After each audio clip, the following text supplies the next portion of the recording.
রাজনীতির মাঠে হঠাৎ এক ভুতুড়ে নড়াচড়া। জুলাই বিপ্লবের পর গর্তে লুকিয়ে থাকা পতিত স্বৈরাচার শেখ হাসিনার শাসনামলের যারা ছিলেন ডান হাত বাম হাত, তারাই এবার নতুন খোলসে একজোট হয়ে মঞ্চে আবির্ভূত। নাম দিয়েছেন জাতীয় গণতান্ত্রিক ফ্রন্ট বা এনডিএফ। কিন্তু নাম বদলালেই কি 16 বছরের পাপ মুছে যায়?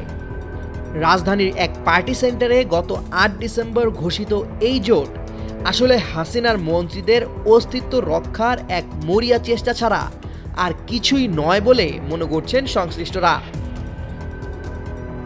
নতুন এবং ফিরে আসা গ্রাহকদের জন্য নগদে চলছে ক্যাশব্যাক সহ প্রতিদিন হাজারো উপহার জেতার সুযোগ। হবে আশা আর ফেরা সারপ্রাইজ সেরা। এই তথাকথিত নতুন জোটের নেতৃত্বের দিকে তাকালেই ষড়যন্ত্রের গন্ধ পাওয়া যায়। জোটের চেয়ারম্যান ব্যারিস্টার আনিসুল ইসলাম মাহমুদ এবং প্রধান উপদেষ্টা আনোয়ার হোসেন মঞ্জু দুজনই ছিলেন শেখ হাসিনার ফ্যাসিবাদের বিশ্বস্ত পাহারাদার। আনিসুল 2014 সালের বিনা ভোটের নির্বাচনে মন্ত্রী এবং পরবর্তীতে গৃহপালিত বিরোধী দলের উপনেতা হয়ে স্বৈরাচারকে বৈধতা দিয়েছেন। আর মঞ্জু 14 দলীয় জোটের অংশ হয়ে হাসিনার নৌকায় চড়ে মন্ত্রী হয়ে ক্ষমতার স্বাদ নিয়েছেন শেষ দিন পর্যন্ত। মুজিবুল হক চুন্নু কিংবা রুহুল আমিন হাওলাদার প্রত্যেকেই ছিলেন অবৈধ সংসদের অলংকার। আজ তারাই যখন গণতন্ত্র ও সংস্কারের কথা বলেন, তখন তা জাতির সঙ্গে এক নিষ্ঠুর তামাশা বলে মনে হয়।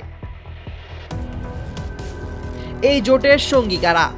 কাগজে কলমে 20 দলের কথা বলা হলেও বাস্তবে 18টি দলের নাম ঘোষণা করা হয়েছে। বিস্ময়কর তথ্য হলো, এর মধ্যে Jatiya party JP, Muktijote, Trinamool BNP ও বিএনএম ছাড়া বাকি দলগুলোর নির্বাচন কমিশনের নিবন্ধনই নেই। গুঞ্জন রয়েছে নাম সর্বস্ব এসব দলের অধিকাংশেরই জন্ম হয়েছিল হাসিনার গোয়েন্দা সংস্থার ল্যাবরেটরিতে।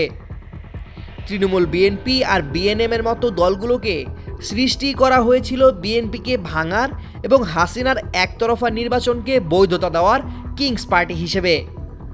আজ সেই একই খেলার পুতুলগুলোকে নতুন মোড়কে সাজানো হয়েছে।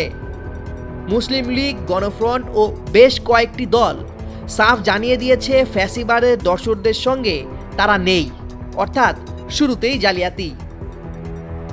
সবচেয়ে বড় যে প্রশ্নটি এখন ঘুরপাক খাচ্ছে সেটি হলো, হঠাৎ গজিয়ে ওঠা এই জোটের বিশাল ব্যয়ের যোগানদাতা কারা? বিশ্লেষকদের জোরালো সন্দেহ, এর পেছনে কলকাঠি নাড়ছে খোদ আত্মগোপনে থাকা কার্যক্রম নিষিদ্ধ দল আওয়ামী লীগ। গত 16 বছরের দুর্নীতি ও লুটপাটের মাধ্যমে অর্জিত বিপুল কালো টাকা এখন ব্যয় করা হচ্ছে এই হাইব্রিড মঞ্চ তৈরিতে। উদ্দেশ্য পরিষ্কার, মূল আওয়ামী লীগ মাঠে নামতে না পারলেও তাদের বি টিম বা দোসরদের দিয়ে রাজনীতির মাঠে একটি কৃত্রিম বিরোধী পক্ষ তৈরি করা এবং আইনি ও সামাজিক সুরক্ষা নিশ্চিত করা। উল্লেখযোগ্য বিষয় হলো, জাতীয় পার্টির প্রতিষ্ঠাতা হোসেন মোহাম্মদ এরশাদের পরিবারের কোনো প্রতিনিধিত্ব এই জোটে নেই।